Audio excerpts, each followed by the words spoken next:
Have a paper check you need to deposit but don't want to visit a branch?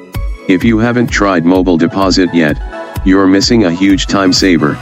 Today, we're depositing a check using the Chase mobile app in under a minute. Welcome back to Guide with Samuel. Let's break it down.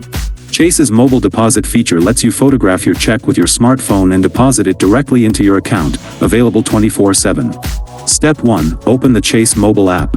Log into your Chase app and tap Deposit Checks from the main menu. Select the account where you want the money to go and enter the check amount. Step 2. Photograph and submit. Endorse the check by signing the back in writing, for mobile deposit at Chase only. Follow the app's instructions to take clear photos of the front and back of the check. Submit the deposit, and you'll get a confirmation number.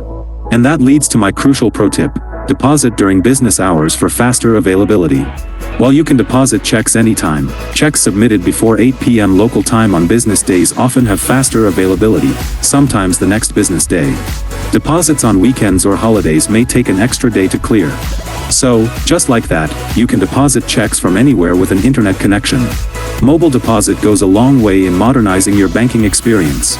Now I'm curious, what's the largest check you've ever deposited via mobile app? Were there any hold periods? Let me know your thoughts down in the comments, and subscribe for more clear-cut guides like this one. Thanks for watching. I'm Samuel, and I'll see you in the next video.